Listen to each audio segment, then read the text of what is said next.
everyone, Randy from ESG here, back at it again with a dose of gaming reality just for you. Today, we're taking a trip back in time, right into the heart of the muddy, chaotic trenches of World War I, the Great War. But we're not here today to give a history class. We're here to talk about an epic experience that transformed our view of the past. Imagine a game that takes the essence of history, mixes it with adrenaline-pumping action, and sets a new standard, not just for its own series, but for the entire FPS multiplayer genre. That's right, we're talking about Battlefield 1, a title that redefined what we expect from historical shooters and the Battlefield genre in its whole entirety. Let's be real though, when it comes to shooting games, we've seen it all. From space battles in Halo, to whatever the heck's happening in COD Ghosts. We're still trying to figure that one out. But then, like a tank rolling through a quiet village, Battlefield 1 bursts onto the scene. And oh boy, it left an impact in our hearts. And if you can't tell already, I absolutely love Battlefield 1. I am a simp for this game. But why do many gamers, including yours truly, hail it as the king on the hill of Battlefield games? Is it the historical setting that makes us feel like that we're actually learning something? Or the epic hour-long multiplayer battles that make every other family reunion look so boring? Now, you might be thinking, Randy, it's just another shooter. What's the big deal? Well, my friends, grab your helmets, grab your bayonets, because we're diving deep into the bloody and absolutely stunning game of BF1.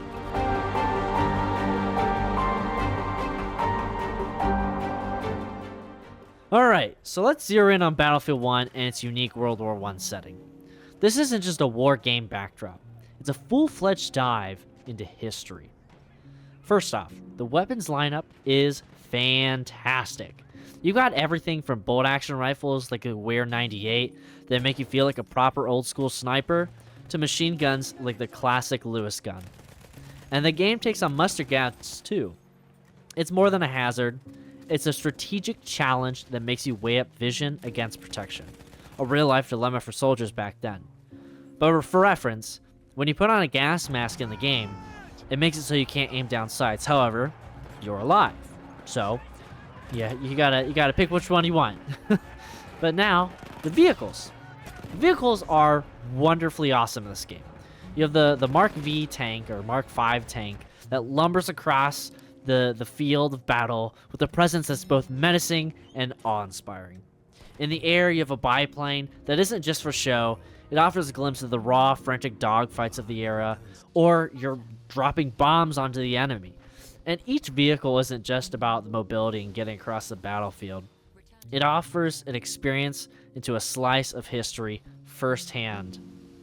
Now, you could actually shoot the wings of planes and see the damage of the bullet holes on the biplanes as they fly over, and it was such a nice detail. And I'm not the best airplane pilot, but Battlefield 1 made it feel easy and incredible to fly these things. I mean, just the sound of the engine and the wind roaring when you fly was so fun. Not to mention, every ground and air vehicle allows you to equip different kits. Like one of the tank kits turns some of the machine guns into flamethrowers, and it's insane. But if you're a player of Battlefield 1, you're probably thinking, oh, he forgot. About the horse? No, I didn't. I love the horse in Battlefield 1, and I know some people hate it, but I love it. And I kind of suck at it, but I still love it. And it is so satisfying to get a kill with it. Now, if you don't know, you could basically ride a horse in Battlefield 1 into battle with either a sword or a spear. And it's a little difficult to ride, but they give you just so much health, and it is so much fun. However, you are a 20-foot tall target now that screams, please shoot me, because, oh my gosh, that horse has so much health. It was basically a tank with 4 legs. The locations, though. The locations are just interactive history lessons. I mean, battling through muddy trenches at the Battle of Somme, you feel like claustrophobia and chaos of that World War I fighting warfare. And in the desert maps like Sinai, you experience open warfare and the vast landscapes that were characteristic of the Middle Eastern fronts. These aren't just maps, though. They're historical canvases that truly come to life in this game. I mean, every map is beautifully crafted, and it tries its best to recreate the battle that took place there, so props to the devs. But Battlefield 1 also delves into the realm of what could have been, to its weapons and to its vehicles that were just prototypes or saw limited use. You have things like the Behemoth Armored Train, for instance, is a rolling fortress that adds a whole new tactical layer to the game. It's not just about these experimental tools, it's about exploring a side of World War I that few know about. I know some people weren't always happy that they added these experimental weapons, but it added so much more depth and so much more fun and character to the game, and truly almost like an alternate history of what would the war felt like with these weapons in it. In essence, though, the game offers more than just a historical setting. It's a deep, immersive journey into the World War I era, and it brings all its weapons to life, all of its vehicles to life, and all of the locations of the time. And it makes you feel a part of history that's often overshadowed by the sequel, World War II. But this game doesn't just make you play in its history, it lets you relive it. And Battlefield 1, by far, is the most historically accurate and authentic game in the Battlefield series, in my opinion. Now, moving on from the history lesson, let's get into what really sets Battlefield 1 apart. That being its game mechanics and innovations. Because let's face it, a game could look like $1,000,000, but if it feels like you're pushing buttons in COD, then what's the point? I mean, they release the same game every year. It always looks the same. Now, to start with that, let's go over the war stories. Battlefield 1 did something drastically different from previous Battlefields. It didn't have a singular campaign. Remember those single-player campaigns and other shooters and other Battlefields that were basically just glorified shooting galleries with a plot? Well, BF1 looked at that and said, nah, let's give them something beautiful. Because war stories are like mini-movies, each telling a personal tale of the Great War. And it's not just about racking up kills in this. It's about getting a glimpse into what it was like to live with these different characters, from a tank driver to a rebel fighter. It's true storytelling with a soul, and it's as gripping as your grandpa's war stories, only with more explosions though, of course. The stories aren't actual real accounts. However, some of them are based on and inspired by real battles and real individuals. Now, my personal favorite is Through Mud and Blood, where you play as a tank crew member in a British tank. Your tank breaks down multiple times, and the pressure to fix the tank is grueling while staying alive. And you have to get out and send messenger pigeons back to call on artillery and fight off the enemy while behind enemy lines, and it's a phenomenal story. Now, while some of the other Battlefield campaigns, like BF4, were definitely great, definitely good ones, they just don't compare to this. I know Battlefield 5 had war stories too, and they were incredible, I'll give it that. But were they better than Battlefield 1's? I don't think so. However, I would say they're definitely a good close second and a solid campaign. Now, an innovation they came up with that was beautiful. Operations mode. Oh boy, do I love it. This isn't just your typical CTF or your rush. You're playing part in a grand ongoing war, it feels like. It's a series kind of interconnected battles across maps, and the outcome of one affects the next. And it feels like you're part of something bigger. Like your victories and defeats actually mean something in the grand scheme of things. Now, if you don't know how this game mode works, basically, there's an attacking team and a defending team, and the attacking team takes the objective. Once those objectives are, actually taken, they move on to the next objectives. Similar to Rush, however, if the attackers lose, they get to try it again and again, about 2 or 3 more times. And then, once they finish that map, and if they win, they can push the enemy back onto a whole new map, which are where real battles took place, and it's so much fun. But the best part about it is every battle is actually real battles. That was truly the best part of it. It's a great way to pretend, though, like you're a strategic genius, even if your real-life strategy involves figuring out how to not burn popcorn. The beautiful part of this mode, though, is that after the match, a narrator tells you what actually happened in real life at that battlefield. and then gives you an alternate history look at what would have happened if the losers of the battle had been victorious. One of the most fun innovations they added was the bayonet charge. Like, holy crap, it was fun. I mean, you charge in, you're screaming into battle, your character's actually screaming with an enemy with a bayoneted rifle. Or you're on the other end and it's worse. You hear screaming, you turn around, you see a man charging at you full dead sprint with a bayonet, and you get bayoneted. But it added a whole new layer to the typical melee combat of hack and slack, but it added a lot of excitement and unpredictability, and it was exhilarating. But here's the real magic of BF1. Balancing historical authenticity with engaging gameplay. I mean, no one thought they could do Battlefield, no one thought they could do World War I. Everyone thinks of it the boring war, but it's a tightrope to walk. And boy, they nailed it though, they nailed it. I mean, you've got the historical accuracy from the clunky but charming weapons to the mud-soaked trenches, but it's all wrapped up in gameplay that's as smooth as butter. This game I just played the other day, and it still feels so good to play. I mean, the guns feel powerful yet challenging to master, the vehicles are a blast to control, and the whole experience is still exhilarating to this day.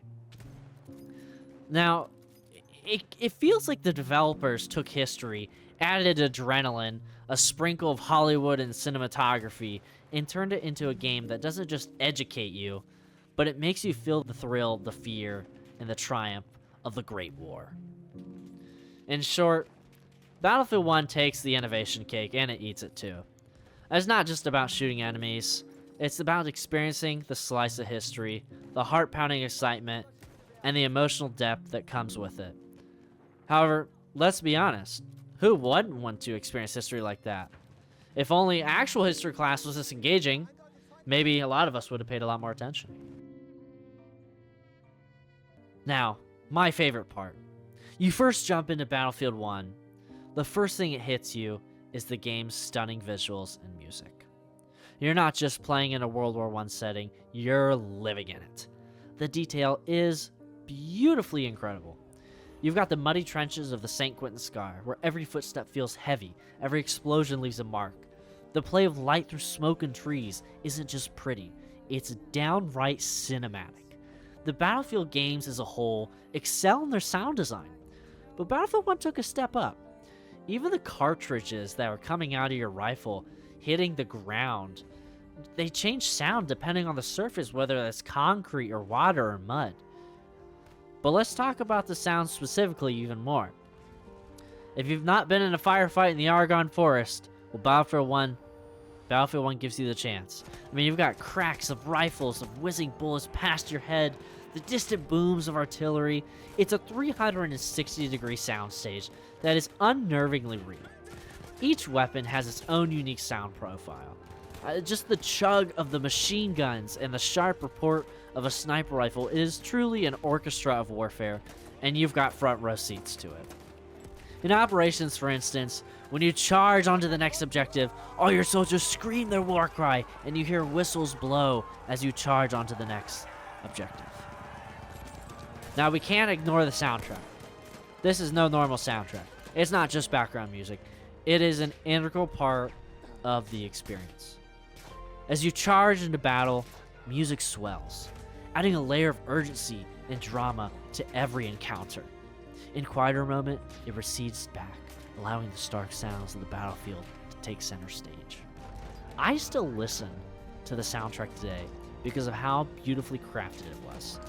Now, this is no diss on the other Battlefield soundtracks, but they weren't crafted with the same care and compassion and just absolute rawness that this one was. The soundtrack is remembered by all players who play this game. I think Spotify listens speak for itself though. Every single song on the original soundtrack has at least over 1 million listens, with multiple having over 5. While the Battlefield 4 soundtrack only had 3 songs that broke 1 million, and a lot of the other Battlefield soundtracks, not even any of their songs breaking 1 million, which is kind of sad. So they nailed this one. DICE nailed the audio-visual experience. And it's not just about looking and sounding good. It's using that to create an atmosphere that feels immersive, that you feel like you could smell the gunpowder. And this game doesn't just capture the chaos of World War I, it envelops you into it. In Battlefield 1, the storytelling isn't just a backdrop. It's a heart-wrenching journey. I mean, the campaign mode with its episodic war stories does something extraordinary. It humanizes the vast interpersonal theater of World War I, bringing it down to a relatable human scale.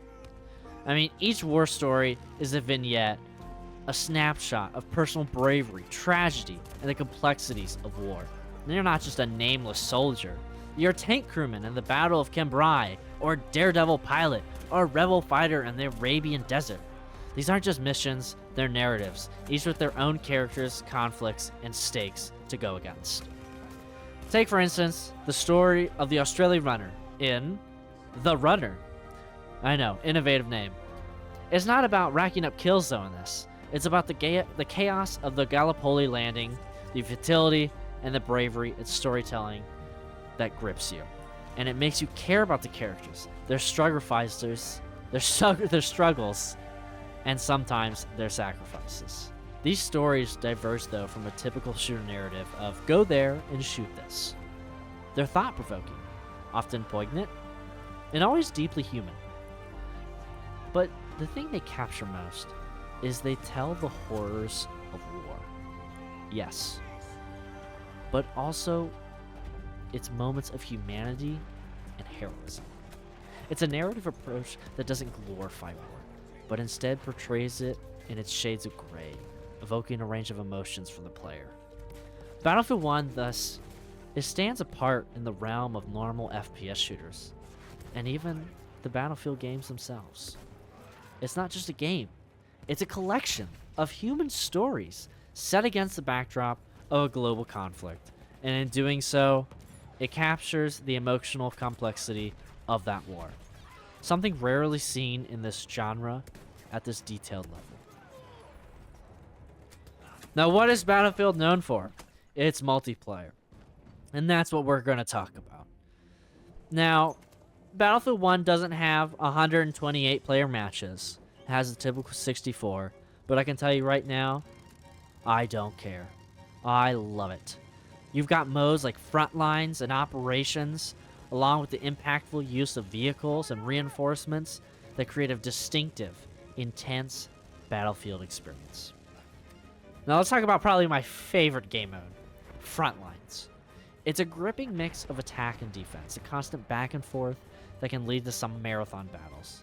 I mean, I recall one match stretching on for 3 grueling hours. 3 hours! A testament to the mode's engrossing yet demanding nature. However, understandably, now they limit the match time. But it's not just about the shooting, though, and getting this objective. It's strategic. It's almost chess-like, with every move crucial to tipping the scales of this back-and-forth battle. Once a team pushes back the other to their home side, it opens up 2 bombs that they have to plant now. A hidden feature in this mode, though, is the defending team can call in artillery strikes from the bomb sites. To help you understand Frontlines, though, here's the game description of it. A symmetrical head-on conflict where the contested front line can move in both directions, conquering a flag objective that allows a team to advance closer to the enemy base. Once a team loses the flag objective closest to their base, they will have to defend 2 telegraph posts inside their base. The telegraph posts being the bombs. Now, there's Operations mode, which is also equally immersive, but it takes players through a series of interconnected battles. Now, I know I've already talked about Operations, but I do love it. I do love it. It's so good. I mean, you feel like you're part of a larger narrative, contributing to the cumulative war effort. The sense of progress, of pushing forward and holding the line on different maps adds a layer of depth and satisfaction unmatched in any other Battlefield game or shooter. I mean, they're retelling these terrifying battles, and it's beautiful. Now, there's a game mode that, while no one plays anymore, I have to mention, and that is War Pigeons, where there are 2 teams, and they each switch between releasing pigeons and the other team trying to destroy them. And if one team sends enough pigeons home, they win. Now, while this might seem like a weird game mode, it is surprisingly fun, especially with friends. It's usually on small maps, but like just hysterically fun.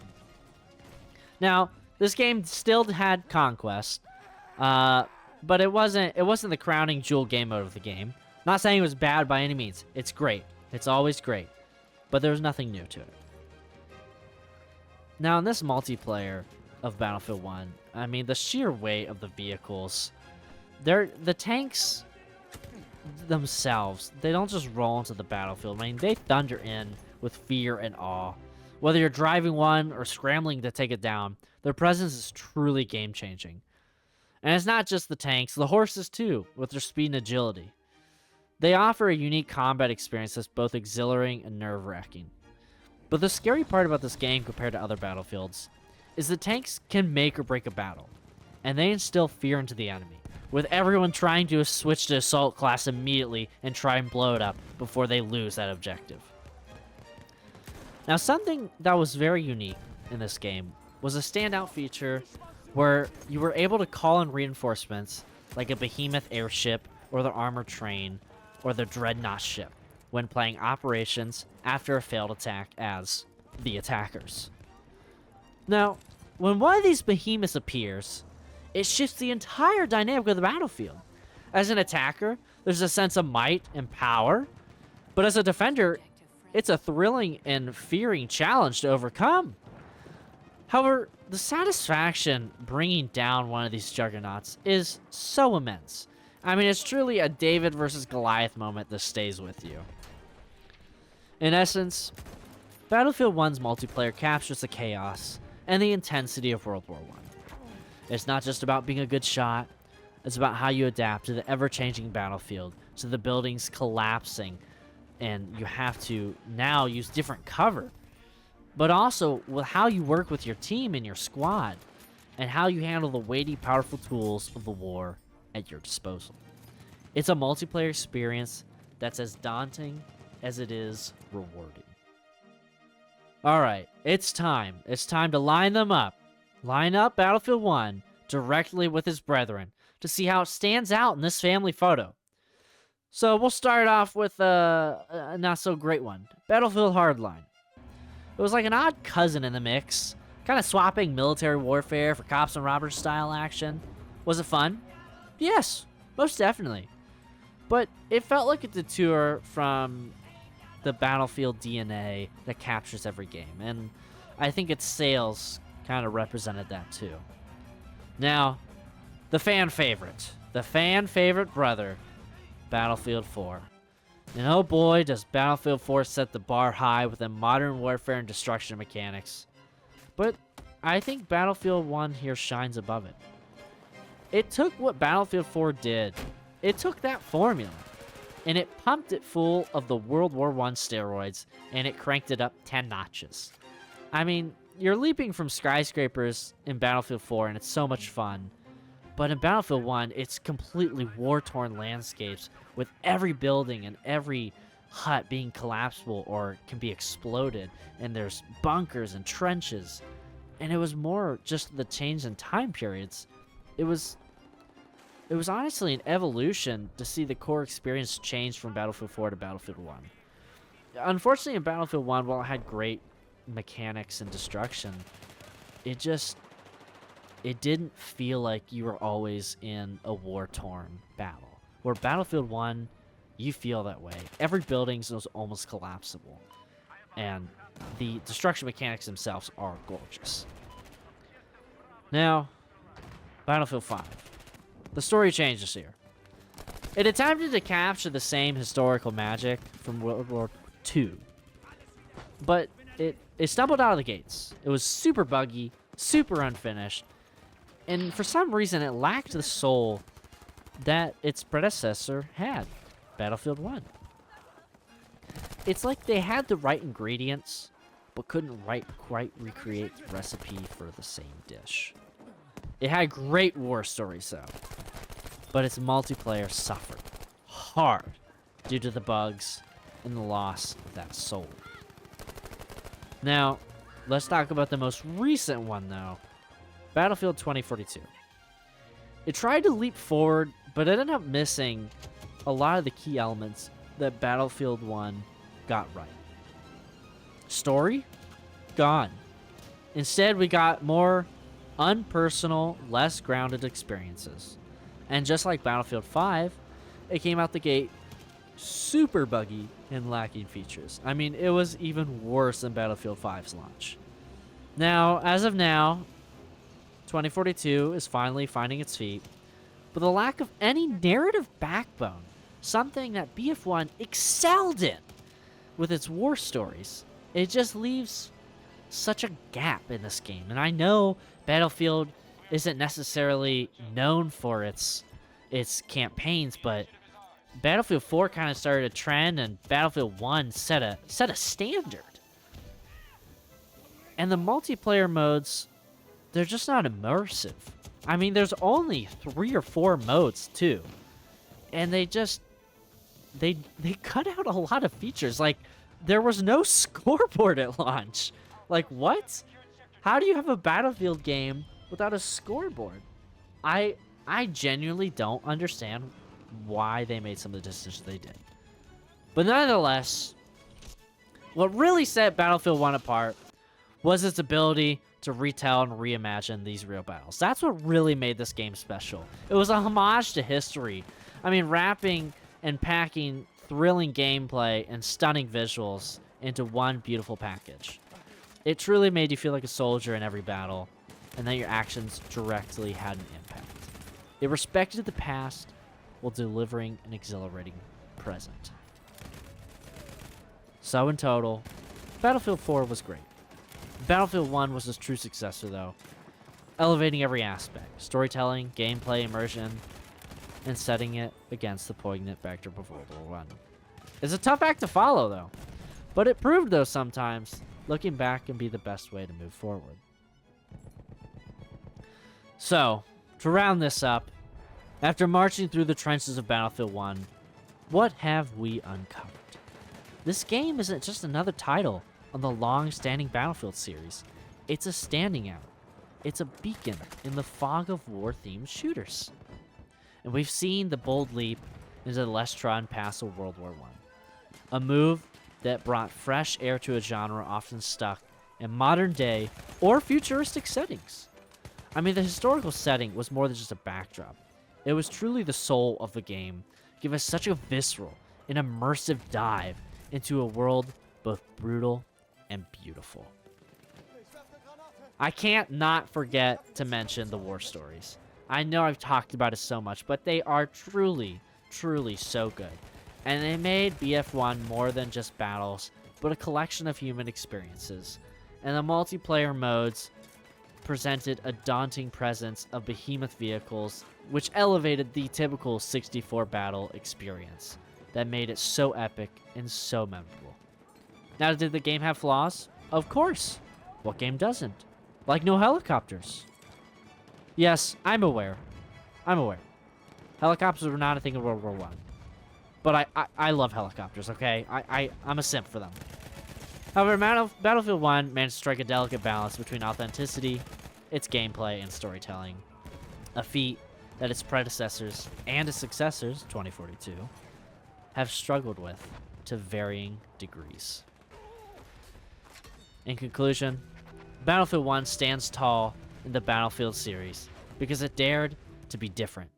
It took risks, it paid homage to history, and delivered an experience that was both thrilling and moving. It wasn't just a game, it was a journey back in time, reminding us why we play, not just to escape the harsh realities of our own world, but to remember, to replay, to feel, and to connect with stories larger than ourselves. And that, fellow gamers, that is why Battlefield 1 is more than just a normal game. It is the best Battlefield game in the entire series. It's a testament to the power of interactive storytelling, immersive gameplay, and it's a high point in the Battlefield saga that will be remembered for years to come. Now, if you enjoyed that video, please leave a comment. We'd love to hear your feedback. Any feedback always helps.